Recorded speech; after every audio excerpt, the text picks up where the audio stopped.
বন্ধুরা, শ্রাবণ মাসে শিবলিঙ্গ থেকে এই গোপন জিনিসটি বাড়িতে নিয়ে এলে আপনার সমস্ত মনস্কামনা পূর্ণ হবে। এত টাকা আসবে যে আপনি গুনতে গুনতে ক্লান্ত হয়ে পড়বেন। ভগবান ভোলেনাথের আশীর্বাদে আপনাদের প্রচুর উন্নতি হবে। বন্ধুরা, হিন্দু ধর্মের শ্রাবণ মাসের বিশেষ গুরুত্ব রয়েছে। শ্রাবণ মাস হিন্দু পঞ্চাঙ্গ অনুসারে পঞ্চম মাস। এই মাসটি ভগবান শিবকে উৎসর্গ করা হয়েছে। এই মাসে শিব ভক্তরা নিয়ম ও বিধি নিষেধ মেনে ভগবান শিবের পূজা করেন এবং শ্রাবণের সোমবারের আরো বেশি গুরুত্ব হয়। এই মাসে ভগবান শিবের পুজো অর্চনা করলে সকল মনোকামনা পূর্ণ হয়। ধর্মীয় বিশ্বাস অনুযায়ী শ্রাবণ মাসে ভগবান শিব ও মাতা পার্বতীর বিধি নিষেধ মেনে পূজা করলে ভক্তের মনোকামনা পূর্ণ হয়। এর পাশাপাশি শ্রাবণ মাসের সোমবারে উপবাস রাখলে ভোলেনাথের বিশেষ কৃপা লাভ হয়। বন্ধুরা, এই শ্রাবণ মাসে যদি কোনো ব্যক্তি ভোলেনাথকে সামান্য পুজো আরাধনা ও সাধনা করেন, তাহলে তার জীবনে সমস্ত মনস্কামনা পূর্ণ হয়ে যায়, তার জীবনে সমস্ত কষ্ট দূর হয়ে যায় এবং ধন সম্পদ প্রবাহিত হতে শুরু করে। ভক্তদের অনুরোধ, ভিডিওটি শুরু করার আগে ভগবান ভোলেনাথের সৎ ভক্তদের হিসাবে চ্যানেলের এই ভিডিওটিকে অবশ্যই একটি লাইক করুন এবং কমেন্ট বক্সে হর হর মহাদেব লিখতে কখনোই ভুলবেন না, যাতে ভগবান শিবের আশীর্বাদ সরাসরি আপনার উপর পড়ে। বন্ধুরা, আজকের এই ভিডিওটিতে আমি আপনাদেরকে বলবো শ্রাবণ মাসের দিনগুলোতে আপনারা ভগবান ভোলেনাথের মন্দিরে গিয়ে কি কি বস্তু অর্পণ করতে হবে এবং সেখান থেকে কি নিয়ে আসতে হবে, যাতে আপনার ঘর থেকে গরিবী, দারিদ্র, দুঃখ, কষ্ট, সমস্ত সমস্যা চিরতরে দূর হয়ে যায় আর তার বদলে আপনার ঘরে সুখ, সমৃদ্ধি, যশ, ঐশ্বর্য ও শান্তি প্রবেশ করে। মনে রাখবেন বন্ধুরা, শ্রাবণ মাসের জন্য প্রতিটি মানুষ অধীর আগ্রহে অপেক্ষা করেন শুধুমাত্র ভগবান ভোলেনাথের আশীর্বাদের জন্য। বলা হয়েছে দেবতাদের দেব ভগবান যদি কোনো ব্যক্তিকে আশীর্বাদ দেন, তাহলে তার জীবনে মৃত্যু এসেও কিছু করতে পারে না। এই জন্য আজকের এই ভিডিওটিতে আপনাদেরকে বলবো কিভাবে আপনারা শ্রাবণের এই পবিত্র মাসে ভগবান ভোলেনাথকে সন্তুষ্ট করতে পারবেন, কিভাবে আপনি তার আশীর্বাদ পেতে পারেন এবং কিভাবে শ্রাবণ মাসের সোমবারে শিবলিঙ্গের পূজা করতে পারেন। বিশেষ কিছু উপায় মেনে চললে কি কি জিনিস শিবলিঙ্গে অর্পণ করতে হবে এবং কি জিনিস সেখান থেকে নিয়ে নিজের বাড়িতে ফিরলে আপনার ঘরে কখনো অন্ন ও ধনের অভাব হবে না, এই বিষয়গুলি আমরা জানাবো। দেখুন বন্ধুরা, আপনার জীবনে যত বড়ই সমস্যা থাকুক, যত বড়ই বিপদ আসুক না কেন, ধরুন আপনার জীবনে অর্থ সংকট চলছে বা আপনি দীর্ঘদিন ধরে চাকরির হন্যে হয়ে পড়ছে, কিন্তু শত্রুরা আপনাদেরকে চারিদিক থেকে ঘিরে ফেলেছে বা আপনি এখনো সন্তান লাভ করতে পারেননি, তবুও একটি মাত্র জিনিস মাথায় রাখবেন, শ্রাবণের পবিত্র দিনগুলি এমন কিছু দিন আছে যদি কোনো ব্যক্তি সামান্য সহজ উপায় মেনে চলে, তাহলে তার সমস্ত মনস্কামনা পূর্ণ হতে পারে। যদি ভগবান ভোলেনাথের সশরীরে পূজা করেন, তাহলে তার জীবনে যত বড়ই মনোকামনা হোক না কেন বা যত বড়ই কষ্ট থাকুক না কেন, সবই শেষ হয়ে যায় এবং তার মনোকামনা পূর্ণ হয়। ধরুন আপনার জীবনে কোনো দোষ বিদ্যমান আছে, যেমন বাস্তু দোষ, শনি দোষ, প্রকৃতি দোষ অথবা অন্য কোনো গ্রহ দোষ বা জ্যোতিষীয় দোষ, তাহলে আপনাকে শুধুমাত্র শ্রাবণের সোমবার দিনে সামান্য কিছু পূজা করতে হবে, তাহলেই সেই দোষ কেটে যাবে, আপনার জীবনে সমস্ত সমস্যা সরে যাবে এবং যেই অর্থ প্রবাহ বন্ধ হয়ে গিয়েছিল তা আবার ফিরে আসবে। এক কথায় ভবিষ্যতে আপনার জীবনে কোনো দুঃখ দুর্দশা থাকবে না। তাই বন্ধুদের অনুরোধ, আজকের ভিডিওটি একেবারে শেষ পর্যন্ত মনোযোগ সহকারে দেখে নিন আর বিশ্বাস রাখুন ভগবান ভোলেনাথকে আশীর্বাদে আপনার সমস্ত মনস্কামনা পূর্ণ হবে এবং সব ধরনের দুঃখ কষ্ট দূর হবে। দেখুন, একটা কথা বলা হয়েছে, যখনই আমরা ভগবান শিবের পূজা করি তখন আমাদের ধৈর্য ধরে, বিশ্বাস রেখে ও শ্রদ্ধার সঙ্গে পুজো করা উচিত। কারণ ভগবান শিব অত্যন্ত সহজ সরল ও ভোলেনাথ, তিনি খুব সামান্য সাধনাতেই খুশি হয়ে যান এবং তার ভক্তদের সমস্ত কষ্ট দূর করে আশীর্বাদ প্রদান করেন। এই জন্যই বন্ধুরা, শ্রাবণের সোমবার দিনে কিছু বিশেষ গুরুত্বপূর্ণ রয়েছে যা আপনার জানা অবশ্যই উচিত। কারণ যদি আপনি এই পবিত্র দিনে ভগবান ভোলেনাথের সামনে পূজা করতে যান এবং সেখানে গিয়ে যদি ভুল করে ফেলেন, তাহলে ভগবান আপনার প্রতি ক্রুদ্ধ হয়ে যেতে পারে। কিন্তু যদি আপনি সঠিক নিয়মে পূজা করেন তাহলে ভগবান আপনাকে সেই দিনই আশীর্বাদ প্রদান করবেন এবং তারপর থেকে আপনার জীবনে আর কোনো সমস্যা থাকবে না। এই কারণে বন্ধুরা, আজকের এই ভিডিওটিতে আপনাদের সামনে একে একে সমস্ত বিষয় জানাবো, যা আপনাকে অবশ্যই পালন করতে হবে। তাই ভিডিওটি শেষ পর্যন্ত মনোযোগ দিয়ে দেখবেন। সবচেয়ে প্রথমে আপনাকে ভগবান শিবের মন্দিরে যেতে হবে। এই ভিডিওটিতে যেসব উপায় বা টিপস বলা হবে সেগুলি সবই মন্দিরে পালন করার জন্য। দেখুন বন্ধুরা, অনেকেই প্রশ্ন করেন, গুরুজি আমাদের বাড়িতে তো শিবলিঙ্গ আছে, তাহলে কি আমরা বাড়িতে পূজা করতে পারি না? এর উত্তর হলো না। আপনাকে মন্দিরে যেতে হবে, কারণ মন্দিরের শিবলিঙ্গ বাড়ির শিবলিঙ্গের মধ্যে অনেক বড় পার্থক্য রয়েছে। মন্দিরের শিবলিঙ্গের শক্তির কম্পন বাড়ির শিবলিঙ্গের শক্তি কোটি কোটি গুণ বেশি। মন্দিরের শিবলিঙ্গে এমন এক ধরনের পবিত্র ও শক্তিশালী ইতিবাচক শক্তি থাকে, যেখানে আপনি শুধু সামান্যতম পূজাও করেন, তবে তার ফল আপনি তৎক্ষণিক পেয়ে যাবেন এবং আপনার জীবনে সব দুঃখ কষ্ট দূর হয়ে যাবে। তাই আজকের ভিডিওটিতে আপনাদেরকে যতগুলো উপায়ের কথা বলা হচ্ছে, সেগুলি আপনার জীবনে সমস্ত সমস্যা দূর করতে এবং মনোকামনা পূরণ করতে সাহায্য করবে।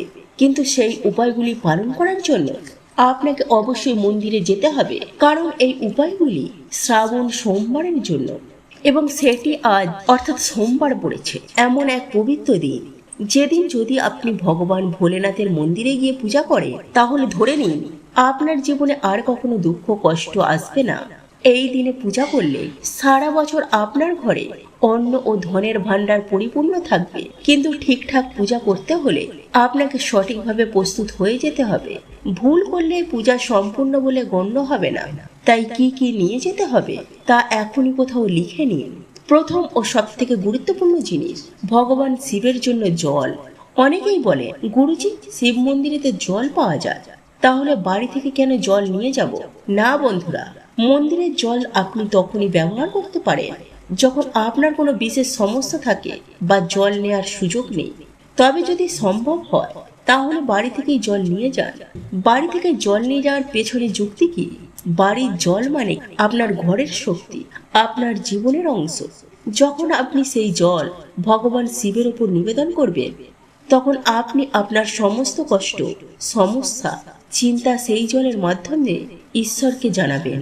আর ঠিক সেই মুহূর্তে আপনার সেই সমস্যাগুলো নিজের ওপর গ্রহণ করবেন এবং আপনার কষ্ট দূর করবেন। এই জন্যই বন্ধুরা, বাড়ি থেকে জল নিয়ে গিয়ে ভগবান শিবের মাথায় নিবেদন করা শ্রাবণ সোমবারের এক গোপন ফলদায়ী উপায়। আপনি যে জল নিয়ে যাচ্ছেন সেটি যতই বিশুদ্ধ হোক না কেন, তাতে 2-1 ফোঁটা গঙ্গা জল মিশিয়ে নেবেন, কারণ গঙ্গা জল ছাড়া পূজা সম্পূর্ণ হয় না। তাই মহাশিবরাত্রি হোক বা শ্রাবণ সোমবার, গঙ্গা জল মিশিয়ে জল নিবেদন করা আবশ্যক। এবার দেখে নেওয়া যাক আর কি কি নিয়ে যেতে হবে ভগবান শিবের পূজার জন্য। 3 পাতাওয়ালা বেলপাতা। বন্ধুরা, বেলপাতা অত্যন্ত পবিত্র ও ফলদায়ী বলে মনে করা হয়। ধরা যাক আপনি একদিকে 1000 কুমারী কন্যাকে খাওয়ালেন, অন্যদিকে ভগবান শিবকে বেলপত্র অর্পণ করলেন। দুটেই সমান পুণ্যের কাজ হিসেবে গণ্য করা হয়, তাই বেলপাতা অবশ্যই নিয়ে যাবেন। 2 সাদা ফুল। ভগবান শিবকে সাদা ফুল অর্পণ করা হয়, যেমন শ্বেত অপরাজিতা, শ্বেত আকন্দ বা জুঁই ফুল। তাই শ্রাবণ সোমবারে সাদা ফুল নিয়ে যান, যেন ভগবানের আশীর্বাদ পান। 3 সাদা চন্দন। গোলাপি নয়, শুধুই সাদা। শ্রাবণ সোমবারের পূজায় সাদা চন্দন অপরিহার্য। এটি ঠান্ডা, পবিত্র ও শুদ্ধতার প্রতীক। ভগবান শিবের কপালে সাদা চন্দন লাগিয়ে পূজা করলে মানসিক শান্তি ও আশীর্বাদ লাভ হয়। 4 কাঁচা দুধ। ফোটানো নয়। যদি আপনি দুধ নিবেদন করতে চান, মনে রাখবেন শুধু কাঁচা দুধ নিবেদন করতে হবে, ফোটানো দুধ বা গরম করা দুধ নয়। 5 কালো মরিচ। কালো মরিচের একটি ছোট্ট ডিব্বা বা লাল কাপড়। এটি একটি গোপন কিন্তু খুব শক্তিশালী টোটকা। একটি ছোট পাত্র বা ডিব্বায় কালো মরিচ ভরে নিন, এরপর একটি লাল রঙের কাপড় নিন। এই দুটি জিনিস আপনাকে নিয়ে যেতে হবে পূজার জন্য। তাহলে বন্ধুরা, এখন আপনাদের বলছি পুজোর শেষ ও সবচেয়ে গুরুত্বপূর্ণ অংশ, যা শ্রাবণ সোমবারের দিনে করলে ভগবান শিব অত্যন্ত তুষ্ট হন এবং আপনার জীবনে সমস্ত বাধা বিপত্তি দূর হয়ে যায়। পূজার জন্য বিশেষ গোপন টোটকা: একটি ছোট ডাব্বায় কালো মরিচ, লবণ এবং কর্পূর ভরে নিন। এরপর এটিকে মৌলি লাল পবিত্র সুতো বেঁধে নিন। এই গাঁথা ডাব্বাটি আপনার পকেটে রাখুন এবং নিয়ে যান মন্দিরে। কিভাবে করবেন পূজা? খুব মনোযোগ দিয়ে পড়ুন। এক পোশাকের নিয়ম: মন্দিরে যাওয়ার সময় কালো বা নীল রঙের পোশাক পরা পরিধান করুন। এই রঙের কাপড় ভগবান শিবের পূজার সময় অশুভ বলে মনে করা হয়।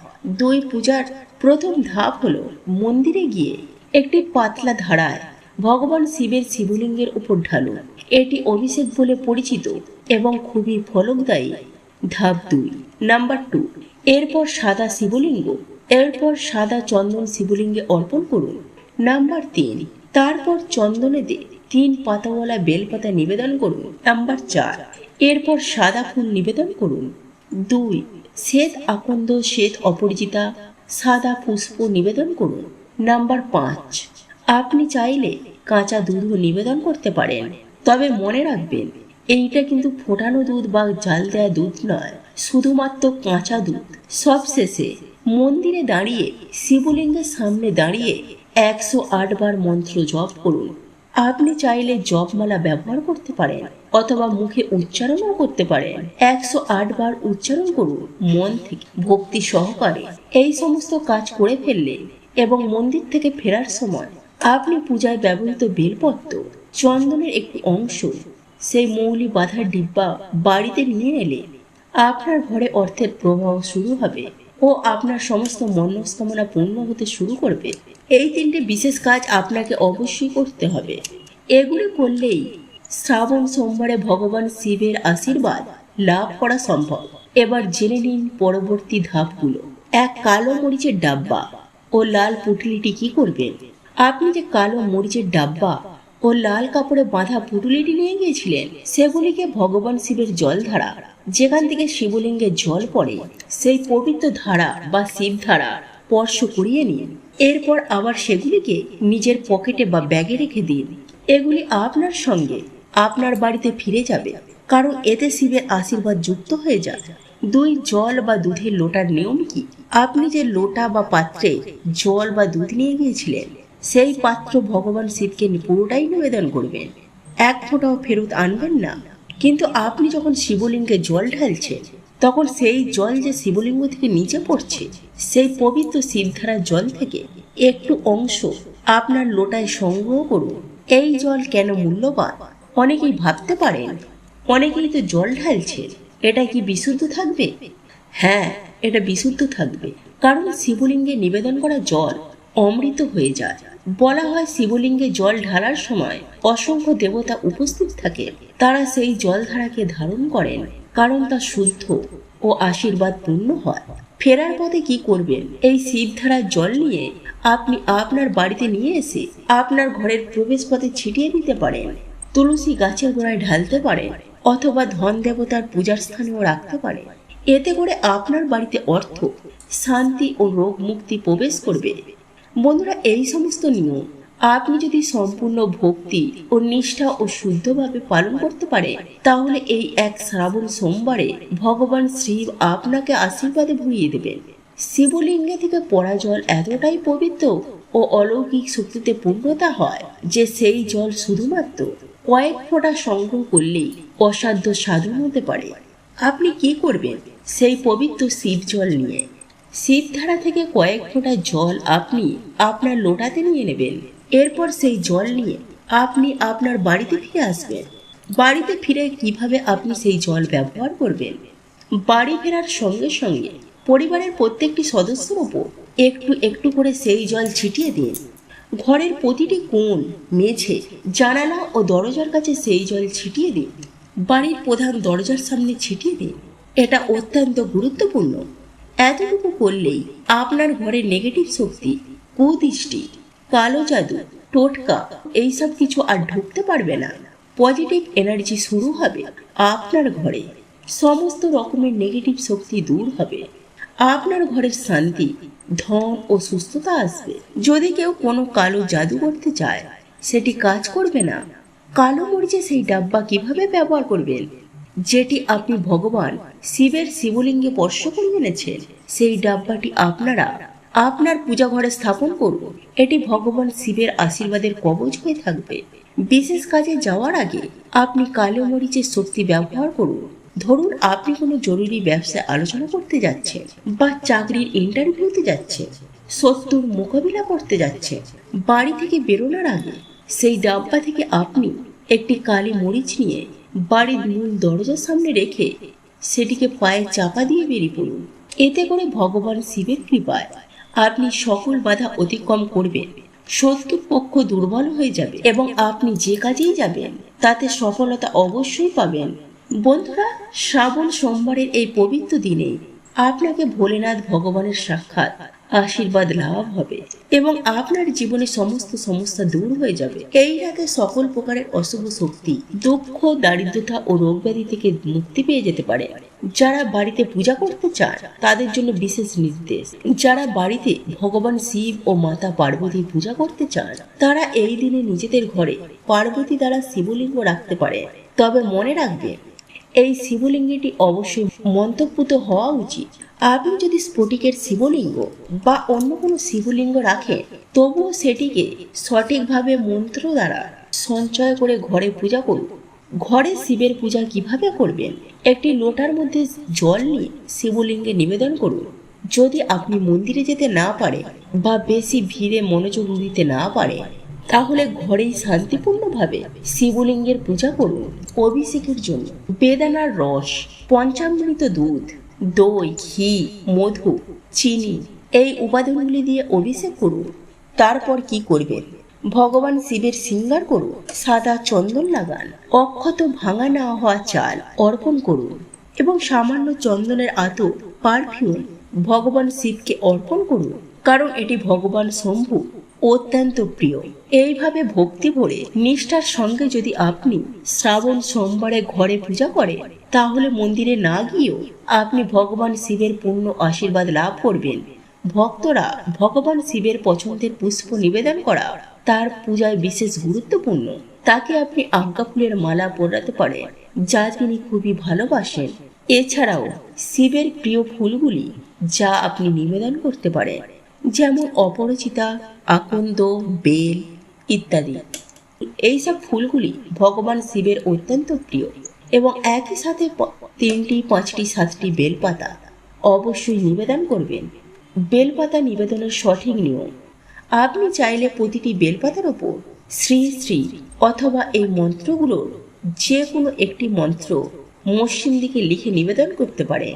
মনে রাখবেন, বেলপাতা কখনো ফাটা, কাটা, ছেঁড়া যেন না হয়। অপূর্ণ বা ক্ষতিগ্রস্ত বেলপাতা কখনোই অর্পণ করবেন না, তাতে পূর্ণ ফল লাভ হবে না। যেমন আপনি অসম্পূর্ণ কিছু ভগবানের জন্য নিবেদন করছেন, ঠিক তেমনই আপনি অসম্পূর্ণ ফল লাভ করবেন। কথিত আছে, যখন ভগবান শিব সমুদ্র মন্থনের সময় বিষ পান করেছিলেন, তার কণ্ঠে সেই বিষ ধারণের ফলে তীব্র উত্তাপ সৃষ্টি হয়। তখন আদিশক্তি মা পার্বতী আদেশে দেবতারা তার মস্তকে ভাং, ধুতরা, বেলপাতা ইত্যাদি রেখেছিলেন।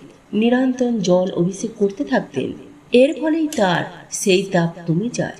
সেই থেকে ভগবান শিবকে ভাং, ধুতরা ও বেলপাতা নিবেদন করা শুরু হয়।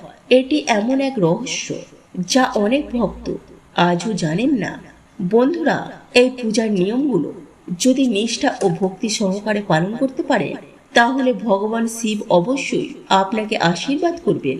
বন্ধুরা, যদি আপনার বাড়িতে শিবলিঙ্গ থাকে, তাহলে শ্রাবণ সোমবারের এই বিশেষ দিনে আপনি ভগবান শিবকে আরো প্রিয় কিছু বস্তু অর্পণ করতে পারেন। যেমন শিবের ত্রিশূল ও ডমরু নিবেদন করুন। আপনি চাইলে ভগবান শিবের ত্রিশূল, ডমরু এই বস্তুগুলি শুদ্ধভাবে অভিমন্ত্রিত করে শিবলিঙ্গে অর্পণ করতে পারেন।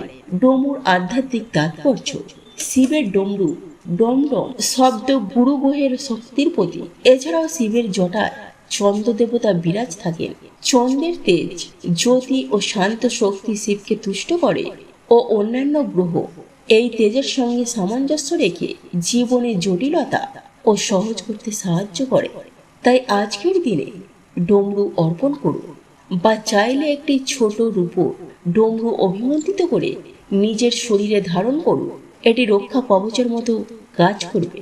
যদি এই প্রাচীন জ্ঞানবর্ধক তথ্য আপনাদের ভালো লেগে থাকে তাহলে ভিডিওটি লাইক, শেয়ার, কমেন্ট করতে এবং চ্যানেলটি সাবস্ক্রাইব করে কখনোই ভুলবেন না। হর হর মহাদেব। ধন্যবাদ।